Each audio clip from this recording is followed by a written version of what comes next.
Hey y'all, so I just did a live stream on banishing and creating sacred space, and I covered a lot of topics as I was coming down from the energy of doing that video. I realized that the real point I wanted to make is that, especially if you're starting out on your spiritual path, you have no idea what the heck you're doing, it can seem really daunting to do something as simple and basic, seemingly simple to us practiced magicians, as a banishing ritual. All right. So when we're talking about something like the lesser banishing ritual of the pentagram, we see that it has gesture, it has, I guess, mudra, which is similar to gesture. It has intonation or vocalization, vibration along with all of that, so that you're actually vibrating your entire body as you're reciting names of God, as you are also then in English or whatever your native language is, your preferred language, calling on God forms or angels in this case. So Raphael and Michael and Uriel, I forget the other one, whatever. So basically, all I'm saying is this is a lot. You know, even just visualizing something can be really difficult for a lot of people, especially when they're just starting out. So please don't feel completely overwhelmed or, like this is just terribly daunting and you know what, I give up. The simple stuff that you'll find much more from a sort of witchcraft perspective, I would say, is getting a cleansing herb. Let's just say you basic and you using sage like everyone and her mother does. I use sage all the time. I'm going to use some as soon as I finish this video. It's a beautiful, wonderful, powerful plant. It has spiritual properties. We know that, whatever. Let's just say you're going to use something simple like sage. Then basically you would just sit down and you would be like, I feel like crap. I need to banish. I don't know what I'm doing. I'm just going to say a prayer over this sage, and then I'm going to light the sage, and I might move it around. I might not. I might just waft it in my face and around for a little bit, or just kind of like, and that's great. That's probably as simple as it can get. You don't even have to have the sage. Another type of banishing would and could and is be not a word, not a sentence, just prayer. And as I said in the video before, banishing and setting up sacred space is as much about your internal environment as it is about your external environment. So we're not just saying, go away, get away, stop it, evil spirits. No, not today. We're going internally and saying, I have this chaotic space inside of me. What can I do? What will I do in order to clear it out, to banish the negative things, to embrace the not negative things, or to at least make peace with the negative things, or to clear out a space of consciousness that when my awareness goes within me, within myself, I am not under energetic turmoil of any kind, whether that be physical discomfort, which is physical turmoil, emotional discomfort, which is emotional turmoil, etc., mental, spiritual, and so on. So there are other things that you can do. Whatever your chosen God form, you don't even have to have one. Whatever your chosen path, you don't even have to have one. You can always use gestures and mudras, pretty easy. They don't require any visualization. You can always use your voice if you have one. And if you don't, that's fine too, because it can all be done internally. No visualization required, no rote memorization of God names, angel names, and forms, and where they are, and what they're doing, and what they look like, and all that kind of stuff. Again. I am not a good visualizer. I have never really done that. For me, what is more important than visualizing is believing. Belief is a tool. And so if you can make yourself amazed internally, believing that there is this God form behind you, you don't have to see it. You don't have to pretend. You don't have to imagine. You are imagining that the thing that I just said is true, but you don't necessarily have to see anything. You don't necessarily have to visualize anything. There are people on this earth who are incapable of visualization. All right. So as much as I am sensitive to people who maybe don't have limbs and cannot do the things that I'm doing when I'm talking about making a gesture or tracing a pentagram or whatever. I am also sensitive to those people who do not have voices. I'm also sensitive to those people who cannot visualize. There are people who literally cannot visualize anything, all right? So it goes from all the way down there, 0, to got it. You told me to visualize it. Yep, I see it. That was one of my exes, and I was just, insanely jealous that he could do that. I had no idea how, what? Like for me, traditionally not a good visualizer, never cared for it. And so I don't really use it. I just believe. I smile and know it. That's usually my thing, which is kind of pathetic in a way, but it's also wonderful and very simple and easy. Okay. So one thing that I was going to show you is to just do something very simple. This is what I would call a power mudra. Mudras, again, are the hand... I don't want to call them gestures because this is a gesture. That's a gesture. And I'm not doing gestures. This is mudra. This is the thing that you're holding specifically. And all of the energies of your body, which come out of the hands and fingers and things, you're concentrating them together when you put your hands together in any form. This is concentrating them together. This is concentrating them together. This is concentrating them together. This is concentrating them together, although only with the energies that run through those particular fingers. Those are coming together. The rest are coming out into the world.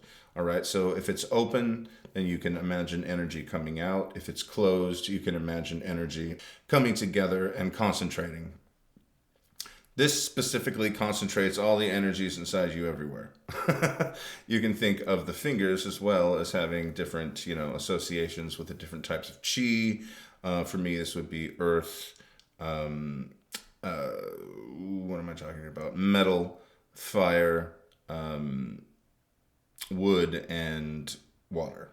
So that's the Chinese ones, right? So all of those types of chi, all of those types of power, of energy are coming together. You're concentrating. This is another thing that you might not be comfortable with doing a banishing or creating sacred space or whatever, if you're just starting out, is doing the internal stuff, going inside so that I can, sink my consciousness down to my lower dantian, or even if I'm not using Taoist terminology, I'm saying, concentrate on the center of your being or something. Some people might be like, what? What do you even mean? If you have to visualize to get there, if you have to believe, like I was talking about before, using your extension of belief or intention or whatever, just intend. That's really the point. It's magical will, it's intention that we're dealing with, whether it's visualization or feeling the feeling or anything else. So intend that you're concentrated down center of your being, or you could do it in the heart, whatever, as you're holding this mudra and you're breathing. Where mind goes, energy flows. So as I'm doing this, if I am concentrating on the heart or the center of my being or my belly or whatever, that's where energy is going to be concentrated to. So that's what I'm doing. And let's just use the heart for this example. So concentrating on my heart space.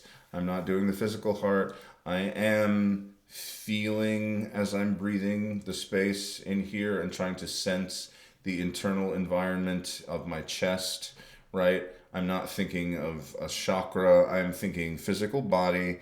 This is where I want my energy concentrated. And it doesn't have to be tiny, it can be a large ball or center of energy. And so your attention can be somewhat diffuse, right? It doesn't have to be all the way in here.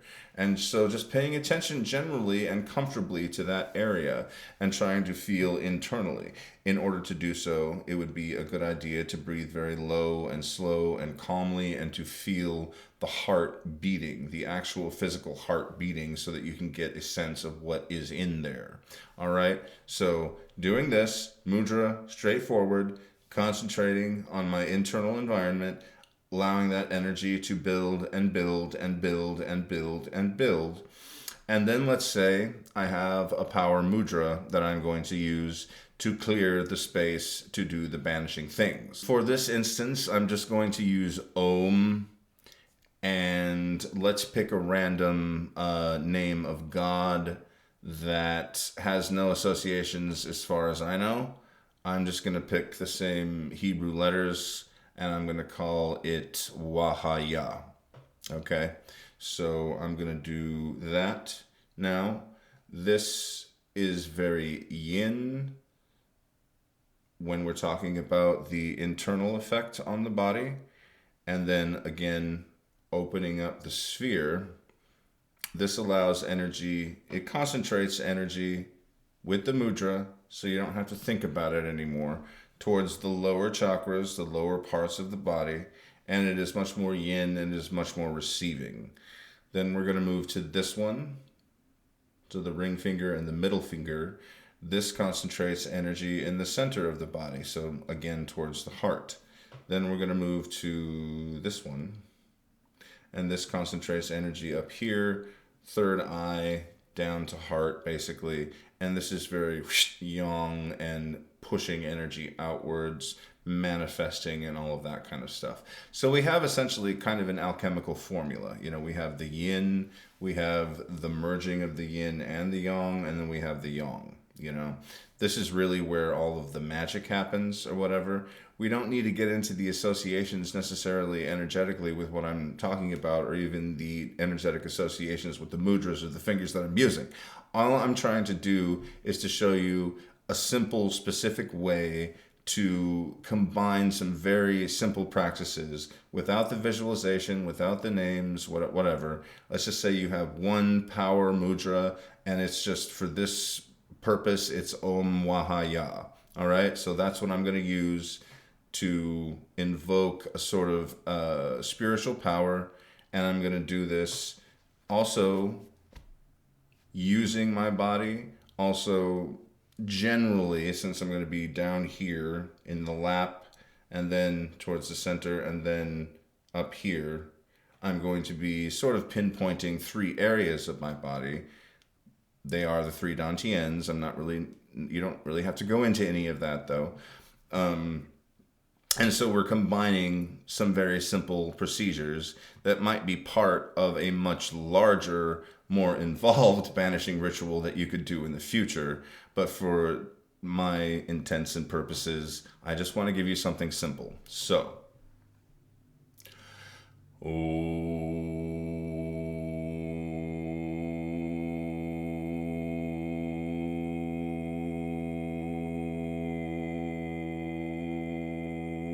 again, while I'm doing this, I'm just concentrating in wherever my power area is, and for me, it's a lower dantian. So I'm just going to be doing the mudra, concentrating the energy, thinking about my belly, because it's a big one.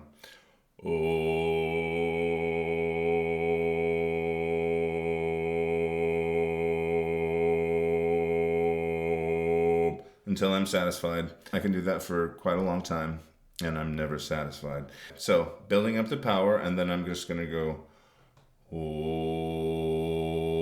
Wahaya.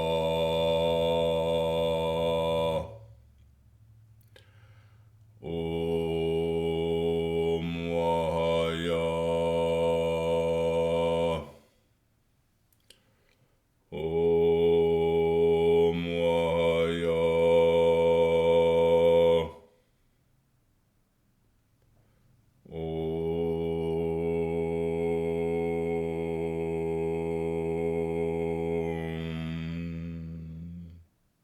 And that's it.